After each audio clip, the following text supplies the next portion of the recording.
করছি এই দিনে চলে যাওয়া কিছু কিংবদন্তি ও অসাধারণ মানুষের কথা।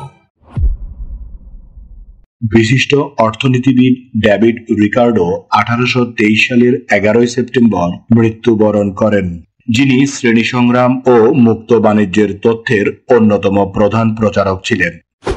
পাকিস্তানের প্রতিষ্ঠাতা ও স্বাধীনতার অগ্রণী নেতা মোহাম্মদ আলী জিন্নাহ 1948 সালের 11 সেপ্টেম্বর মৃত্যুবরণ করেন।